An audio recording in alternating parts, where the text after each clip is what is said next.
Bonterra is a high-grade gold exploration company that is focused in Quebec, 170 kilometers northeast of Val-d'Or, in the Urban Berry camp on our Gladiator project.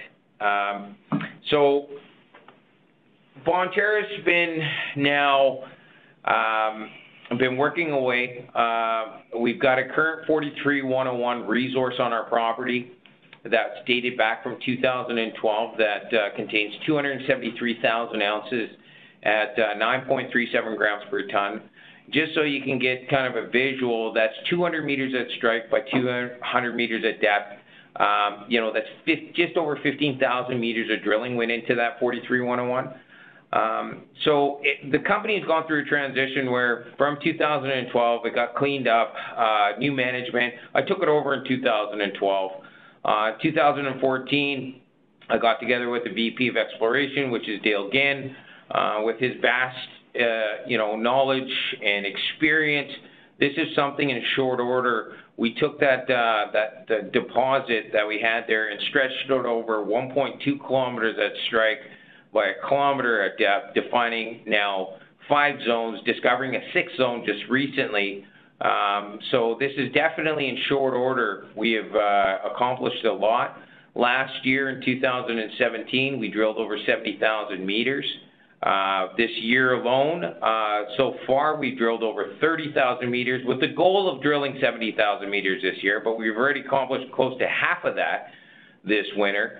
Company's financial position starting in 2017 is really when we got some traction. March 2017, we did our first bought transaction with Sprott Capital, bringing in the likes of Eric Sprott over 10%.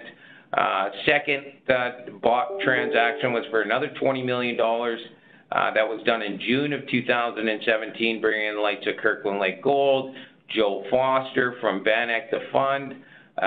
Rick Rule is now on the register. Century Select, John Case is on the register. Rupert Gold, M&G out of the UK, to name a few. So we've now collectively started turning over our roster of shareholders. And just recently here at the end of February, we completed another $21.5 million. So the company is well financed now with over $40 million, just under $40 million of capital. And we continue to be aggressive in this area. Regionally, actually, let me back it up. Right now, as it stands, Bonterra is the largest drill campaign in the province of Quebec with 7 rigs running. 5 on our deposit, going in, tightening up the spacing from, again, I said we got aggressive, stretched out the deposit in very short order. But what we aim to do in the second half of this year, and I would consider that the fall of this year, we're going to update our 43-101. So that being said, that's why the concentration's been on the deposit to tighten up that spacing to a maximum of 50 meters to 35. What works in the area, gentlemen, is ground mag, IP surveys, and till sampling. And last year's summer till sampling really kind of gave us this real confirmation of this southwest trend Dale was talking about, where third quarter of last year we drilled 5 holes. Gold being the baseline, but what was interesting is we found over 2 ounces of silver. And as we move further southwest towards those fold noses, our till sampling is really highlighting the copper and zinc values. It gets stronger as we go southwest. So we're very excited about that. We've got a rig working out there drilling now. We can work all year round. We took a 25-man camp, turned it into an 80-man camp. We, with our capital, have been able to put a network of infrastructure through our properties.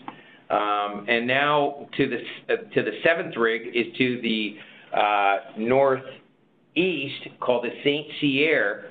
We're very encouraged about that on the regional side of things. For the fact is we've had a historical hole that was drilled, close to 15 years ago, that the logs representing identically what we have going on our deposit, and to overlay what we have as till samples. you know, all the indications are showing strong movement that way. In a nutshell, what we're trying to do is we're going to be coming up with the 43-101, and just recently we put out our metallurgy. We did our metallurgy testing, and maybe Peter, this is where you could maybe kind of explain a bit more and fill in the gaps where I've left off. Yeah, thanks, Nav. Good afternoon, everybody. The Gladiator deposit is coming together as probably one of the most interesting gold assets in Canada, clearly Quebec, with our large, extensive, the largest drill program in Eastern Canada.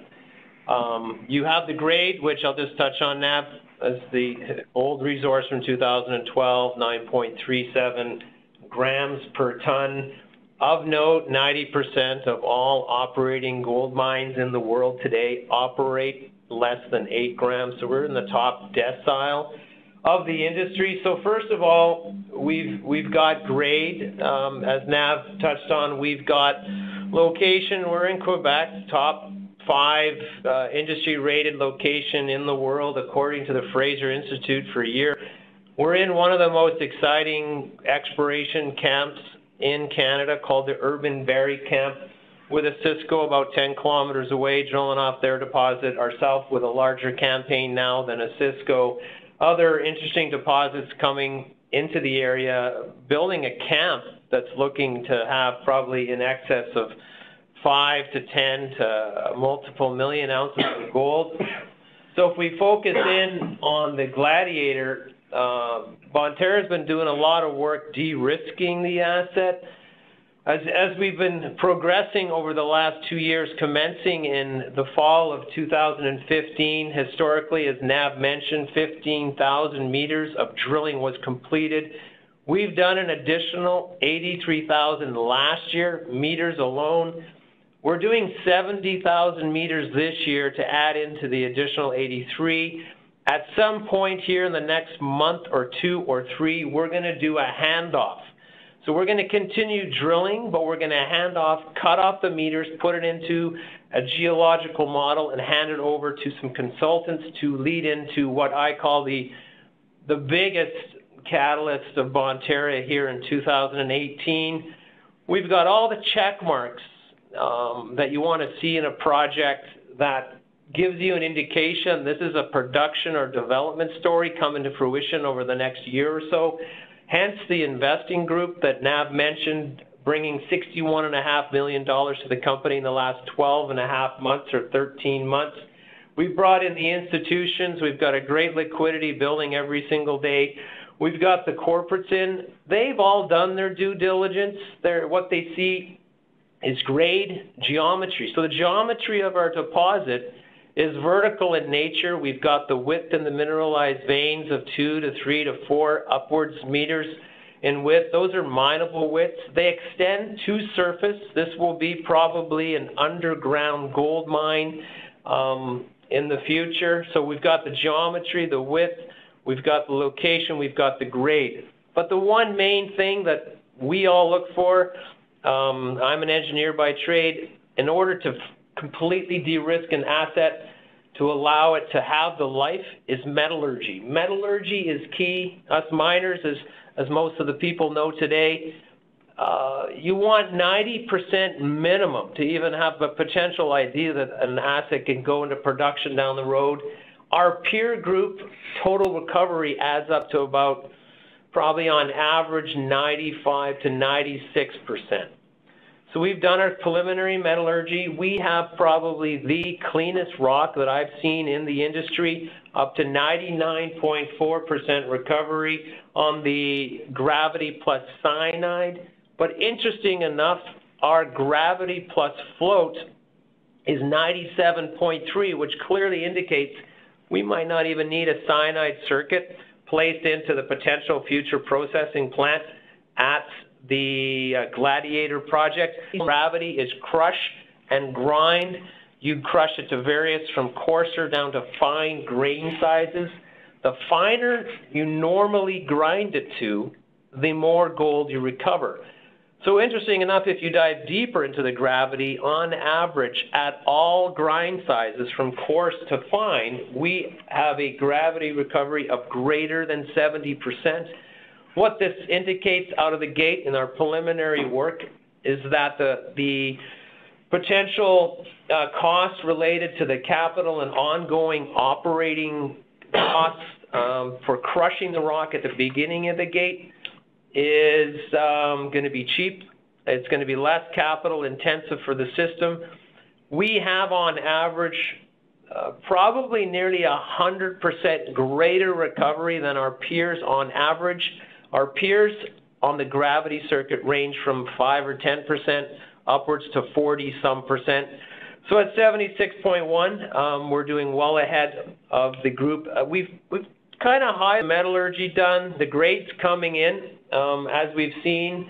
And one other thing on metallurgy, when we took the average head grade from the drill hole assay and then we compared it to the feed grade that went through the preliminary metallurgical circuit, we averaged the same or greater grams per ton gold. So what that shows you, the gold in the hole that we believe is sitting in underground actually comes out and representative of the grade we'll see through the mill. So overall, great metallurgy. Again, I've touched on the grade, location, infrastructure. We've got, as Nav touched on, before my day, Nav was put together what we call one of the more interesting packages in the urban Barrie camp. We went to the southwest where we wanted to ensure we grabbed the Coliseum. We headed up to the northeast where we saw St. Cyr, a great, interesting value add to the Gladiator project. I'm going to hand it back to Nav to kind of carry on from this, or you can, if we have questions, I'll throw it back at you, David. We're going to go down to Dave. Hi, Nav. When did you say that you're going to have an updated resource report out?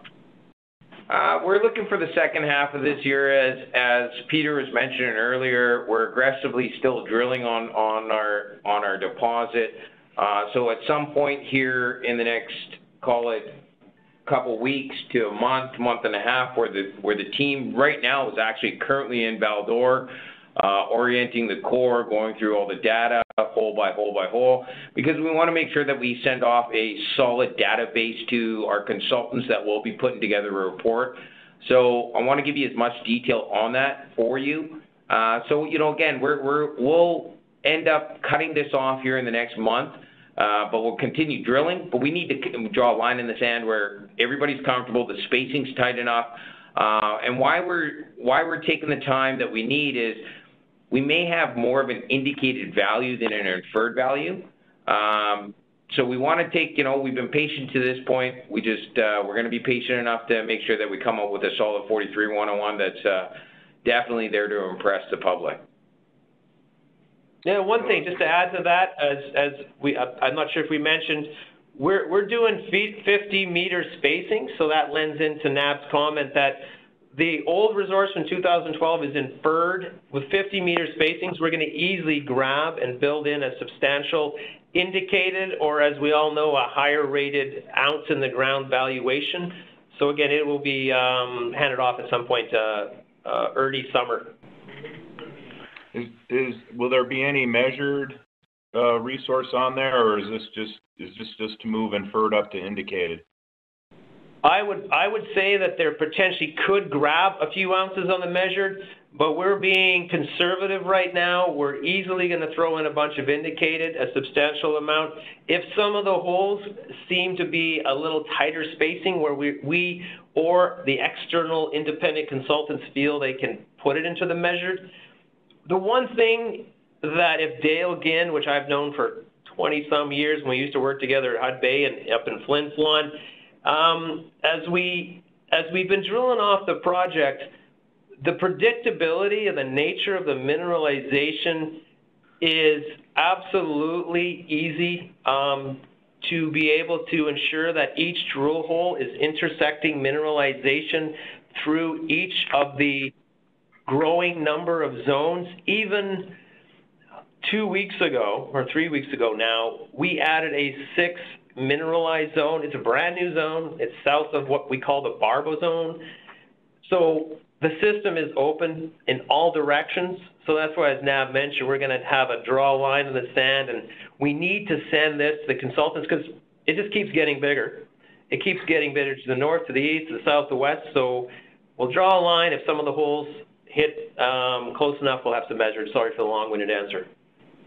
No problem. More information is always better. How's the cash balance? Right now, currently, we're sitting at about $38 million. And that, with what we're planning on spending this year, just to give you scale on that, we're spending anywhere from $12 to $15 million.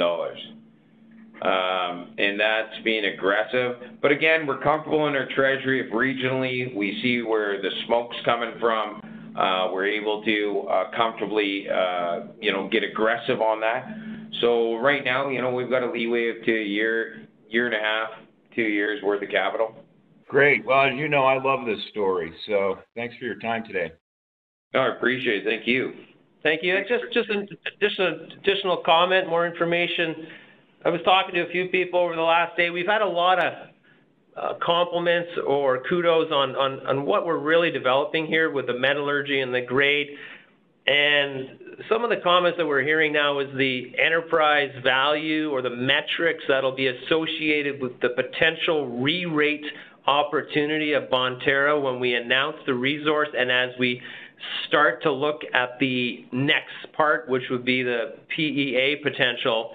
The valuation of ounces in the ground attributable to Bonterra versus our peers, we feel, or we've been advised, it should slide upwards into the average in our sectors right now is about 48 to 55 per ounce.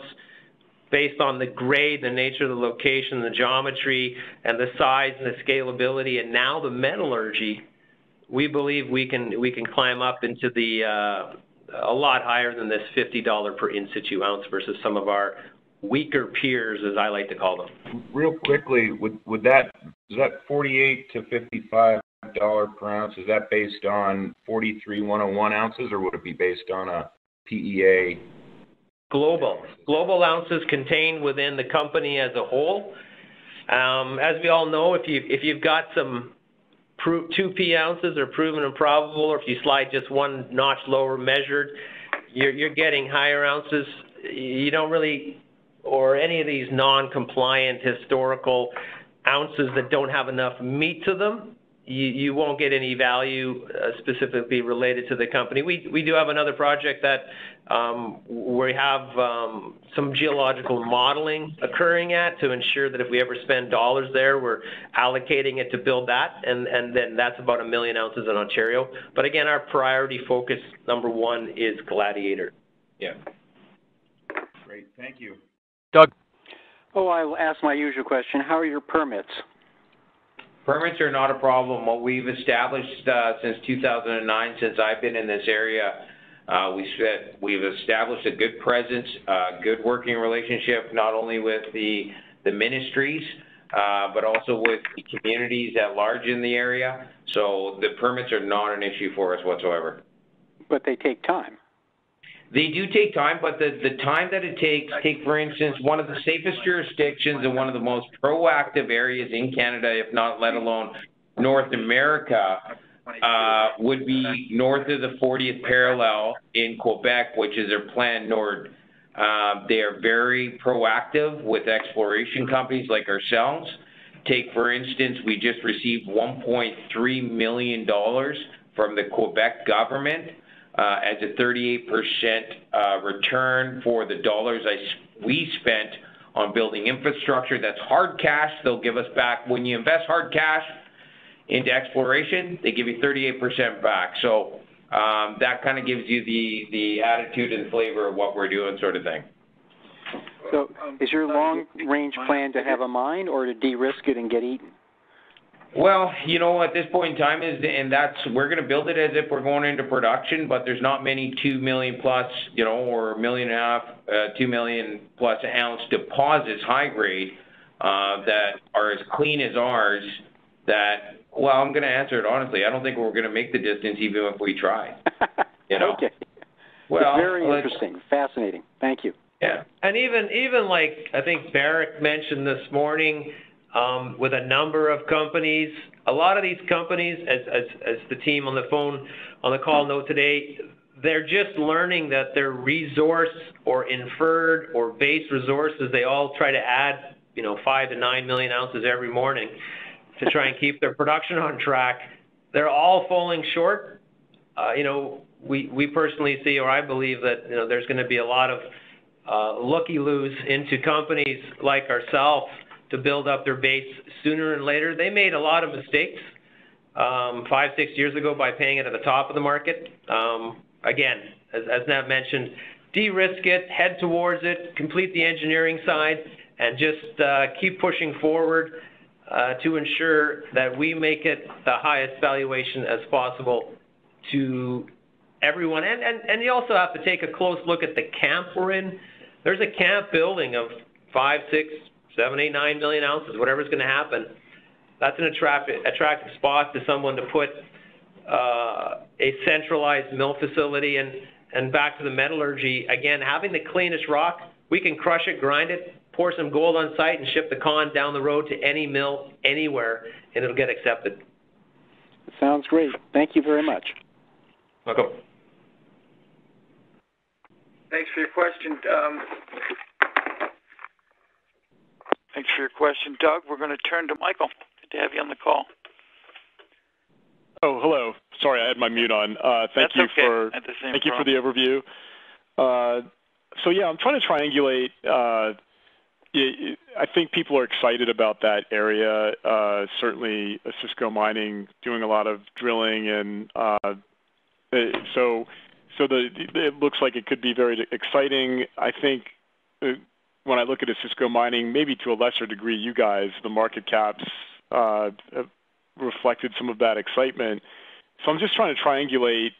I think you're mentioning that I think you said, you answered my first question, which is you see 1.5 to 2 million ounces is what you're hoping for. You can't say right now before the update comes out, of course, but you're kind of hoping for that level.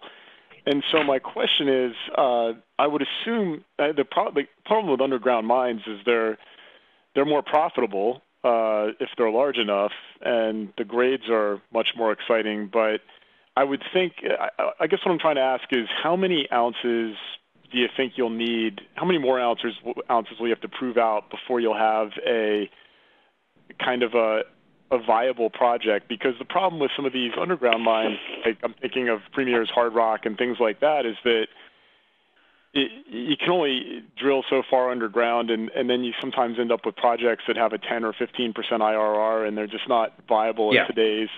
So once you get this out, what do you think? How much have you spent so far on drilling, and how much more do you think you'll have to spend, and how many ounces do you think you'll have to get to before you've got a viable project, and kind of what's a timeline on that? Yeah, from watching these assets grow to a point where they reach maturity, for when a Newmont, Barrick, some other group who has the capital to take it to the next level. I mean, we're explorationists at heart. They're the production groups. This is going to go through the resource stage. We're going to get a re-rate. We're going to push through to the engineering, get another re-rate. At that point, usually with these types of assets, even if we make it that far, as Nav hinted, we might not even get to that next level.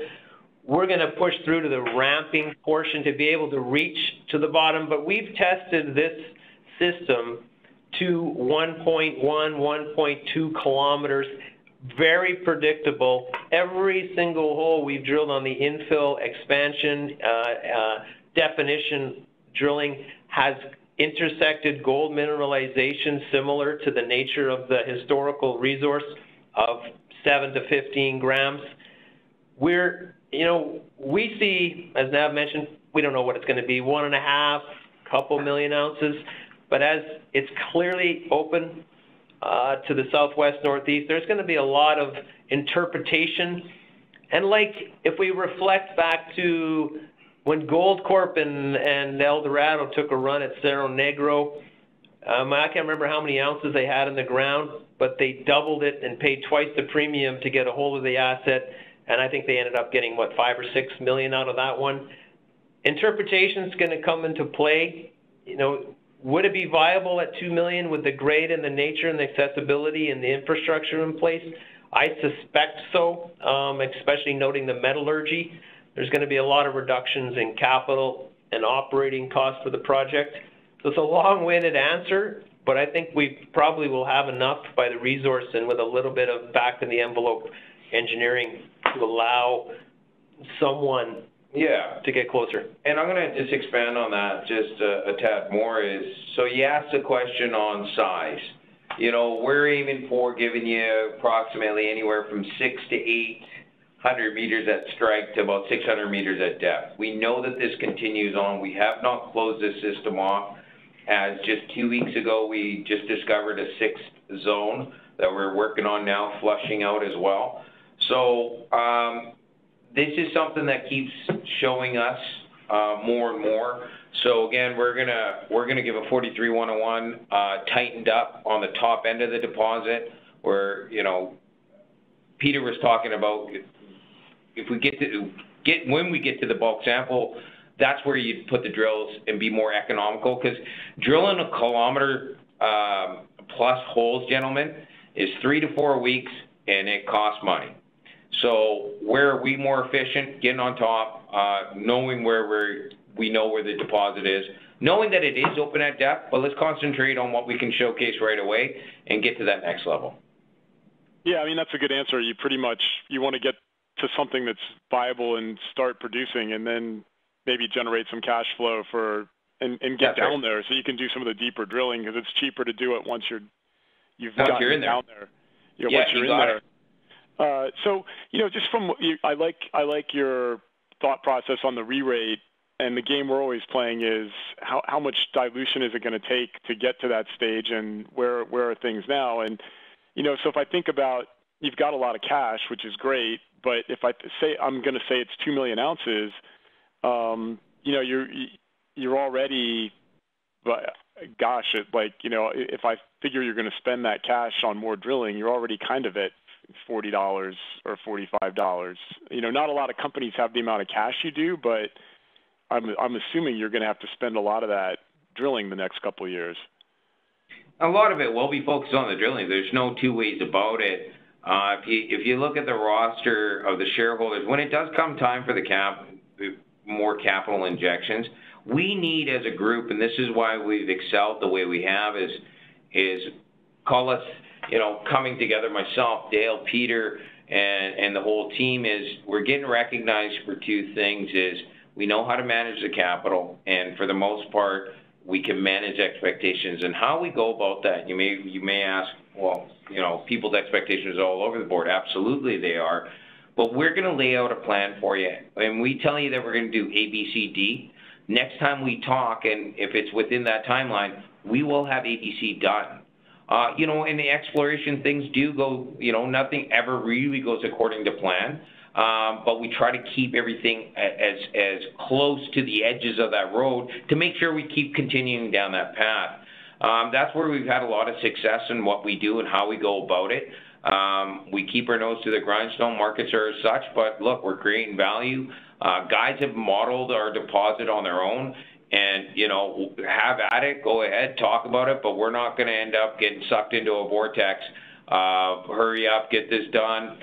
You know, but at the end of the day, at that same notion, we're not going to sit here lackadaisy and do it on our own accord. We understand that there's a time frame, you know, and we want to keep to that and keep ourselves fully transparent to the people we talk to, our shareholders, and express ourselves and keep you in the loop on how and where and how far we've got, and via through the news releases as well, which you're going to see a lot of them come through here in the short order. For the fact is, those 7 drills have not stopped spinning. So there's a lot of news flow coming from us as well, right? Okay. Okay, great. Thanks so much for the patient answers, and definitely looks like it's going to be an exciting year. Thanks. Thank you, Michael. All directions. Is there, when you're doing some step out drilling, is there a particular direction that you're most enthusiastic about at this point?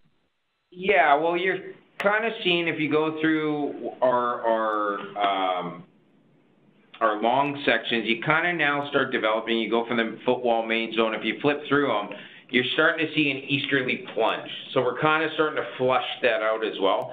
And by doing our resource work that we're compiling the data, doing oriented core, you know, it's giving us more of a good inside look at the deposit, right? So again, this is all flushing out. So we're kind of developing this easterly plunge, and we're going to continue on as we model it. But here you go. 2 weeks ago, a 6th zone shows up, which was fantastic. It was unexpected, but fantastic, and we're flushing that out and how that all computes with whatever, you know, with the rest of the deposit as well. So, you know, we're concentrating more to the, call it the northeast, if you want to. Yeah, and one thing we didn't touch on just quickly is if you look at a few of the long sections, mineralized zones in a longitudinal or long section view, you're seeing a very high grade core per se of greater than 40 gram meters, or what we call the metal factor. That's key for the, as we all know, as you're heading underground and starting to look at the economics, you want a payback period as quick as possible. Having this high-grade core on your surface is good, and as you can clearly see, there's a northeast plunging, a plunge to the system. And gentlemen, this starts at surface. This deposit starts at surface, if people are wondering that question. So it starts at surface and it works its way down to 1.2 kilometers so far. So it kind of great, you know, these things in the Abitibi. I was actually born in Kirkland Lake, so it's kind of my hometown up in this area. These systems, they just keep going. We haven't found the bottom of it, and it's a little different than the Red Lake. We're seeing some great grades at Gladiator, but a lot of the Red Lake stuff starts about 5, 6, 7, 800 meters of depth. Having the ability to be able to get access to the ore immediately from surface. It's an underground. It will not be an open pit. There's a couple people that were asking, how are you going to open pit this thing? Underground, ramp / shaft down the road. Yeah, it looks good. Okay, and just one final question on the stock. It looks like there was almost 5 million shares that traded, and it was like it was around mid-December. Could you provide any color on that trend? Yeah, we were working out a position. This is where we've had lineups of guys asking for blocks of stock. It's been an exercise for us to place good funds, good institutional, high net worth people in. Like I said, we've got 220 million shares out, but 60% of it we can sit in at a round table with. So that volume of stock came through when, we've made people, our goal is to make sure that we're making people money out there. And somebody was able to part with some stock, and we were able to get some UK funds, some guys in Toronto and as well, and down in California, I believe that was. So that's where that volume came from. Yeah, and like Nav said, what we're trying to do is create value for our shareholders, but also create exit opportunities. I mean, 3 years ago, I've known Nav for years, and Nav's really good at what he's good at, creating value, creating exit positions, but also creating new entry positions. With metallurgy done, it's a new entry position for a lot of groups. It was the last de-risking mechanism, as I like to call it. And if we look back 3 years, we've had an average, we've had a return of 141% since 3 years ago. We have beat gold, GDXJ, TSX Venture. And each year over the last 2 years, they've had 30% returns. Our goal is now, there's been a lot of building a base. People have been waiting for this metallurgy come in. Now that we're confident that the numbers are looking good, it couldn't be better. We've got all what I call the little check marks on the left-hand side of your sheet. Now it's the continued drilling, continued news of drill results, continued news flow, getting out there. We're big on marketing. Number one, with a public company, you got to get out there and message the story, let people, new groups like the team we have on the call today, just understand what we're doing. Like Nav said, A, B, C, D. Next time we talk to you, we hope to regroup. We'll be at stage B and C, and then if you're with us by D, we've all made an opportunity to push. Great. All right. Thank you very much, guys. Thanks for your questions, Paul. We're just going to turn to Ron. Anything come up for you? Yeah, a couple of questions on the 43101. What was the outside firm that did the last one, and who have you hired to do the next one? And is there any top cut on either the prior or the forthcoming? You expect a top cut? Yeah, the last resource, Snowden, yeah, the last resource was done in Snowden in 2012. There was a 3-gram cutoff. There was various levels of related amounts of resource they applied. It was chosen to derive 273. You know, they could have pushed it and said we have 400,000 ounces with a lower cut.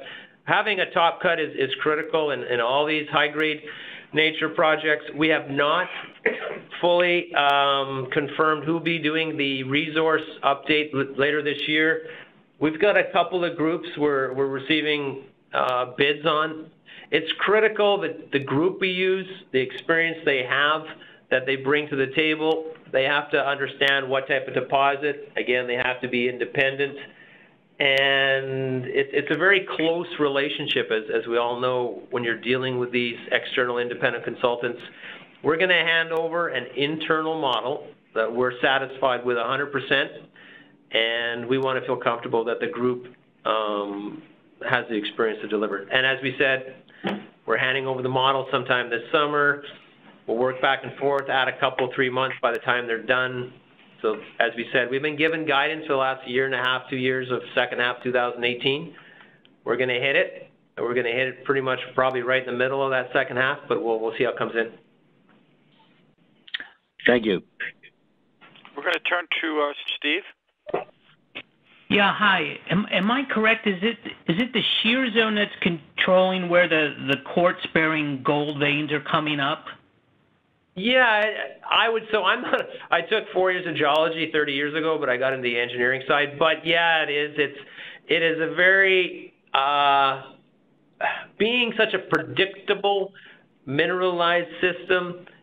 We can pretty much follow the shear zone and find exactly how it's related to not only the porphyry sitting underground, but where it's come up and brought up the system. I can find out 100%, but I'm pretty sure it is. So, are you able to track that shear zone without drilling? Can you do it? Because I noticed that, a lot of this, it looks like the strike from St. Cyr down to Coliseum West is underwater. Is there any way to know, or are you going to have to drill to see if it's continuous the whole way along? Yeah, I think that right now, this year, as we continue the infill and definition program, we'll have limited step outs, but once we hand over the model, we'll start going and taking a look a little more on what's happening to the northeast. But as Nav indicated earlier, we have this St. Cyr zone just directly along strike of Gladiator that had some high-grade intercepts, 10, 15 years ago, that we've done some surface work. We're doing some work right now. It looks like a really interesting zone, but until we really understand it, it's the same rocks, the same geometry, and directly along strike. But good question. It's something that we're looking forward to seeing what else is sitting in this property position. Because to the southeast, it's Coliseum's looking really interesting on the base metals and the high-grade silver and other opportunities. And because you're seeing base metals and stuff, does that indicate to you that's a totally different event or controlling feature or something in opposition to Gladiator and St. Cyr? Well, I was talking to Dale, and Dale, I used to work with Dale in 1991 to 95, whatever, at Hud Bay, and he was instrumental in guiding Hud Bay and working with other groups over his 30 years, and he's seen systems like this where, along strike to the southwest or close proximity, you're seeing these base metal systems occurring. But of course, everyone always seems to focus on gold because we all gold bugs in this industry. So it's a new area in the southwest. It seems to have some sort of correlation to what we're seeing, but we got to do our homework, and it's just an extra interesting part of the property. And again, we've been putting together the project and the land position for the last 4 years nearly. Yep. Now, I'm curious. You said that when you did the metallurgy work, the feed grade samples were higher than, or the met testing, was higher than the feed grade samples. was there something squirrely about what was coming back out of the hole? Like and obviously I'm not a geologist or a metallurgist, but I don't understand how you could if you're taking stuff out of the hole and you say you assay it and you get a grade of X, and all of a sudden you're doing the met work and it's saying the grade is higher than X. How does that happen? Well, so again, it's always difficult when you look at drill core. You split it, cut it, half it, share it, keep the other half, and you analyze half the core and you get an average grade for that. What it's indicating to us is that the grade that we're implying sits in situ is representative of what's going to go through the mill, that the sample through the metallurgical testing, or the feed grade as we call it, which will eventually one day go through the mill, represents what we're seeing underground. Great correlation, another confidence booster in the metallurgical study that what we have by the drill bit will probably be what we're seeing through the mill, less dilution or whatever happens in the mining environment down the road. Okay, wow. It's a plus. It's a very value add to metallurgy. Yeah, it sure seems like it. And can you give us, obviously we're all swagging right here, but any potential analogs as the type of operation we should think here in terms of size and, CapEx, et cetera, et cetera? You obviously said you thought the OpEx would be less than what other people are doing, et cetera. So just anything that, when you guys think about it, who you look to as sort of like, hey, yeah, we could do something like this? No, Ontario, you got the Pure Gold boys pushing forward. They've got some interesting metrics coming out. Detour's up there as well, but they're on the Casa Berardi, I think, on that side. They're more open pit. And you got Hard Gold, for example, sitting there with some, they've kind of burned through and got a little bit dilution problems, but they're pushing through a very clean rock like ours that has good metrics. But I mean, based on the grade and the width and the nature and the geometry and the close to surface and the high grade core and the infrastructure and the power related to what's charged in Quebec, one of the lowest in North America or Canada, likely we're going to be in the lower quartile compared to many other groups operating of the high grade type systems. All the little check marks kind of in bringing us and aligning us to the lower quartile.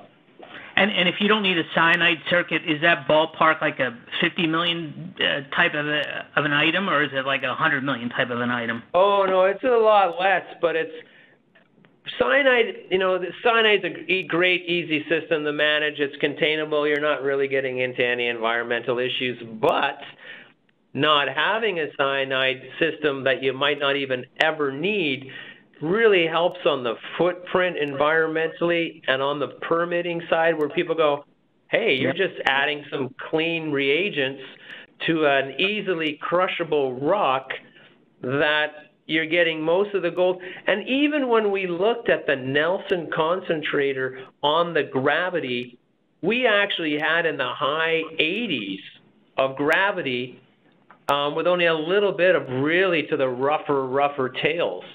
But then we took that and we kind of dived in a bit deeper, and we even have comments in our metallurgical report that they were just amazed with the clean nature of the rock. It's quartz with some gold in it. It's beautiful. It's beautiful. It's beautiful. It's beautiful.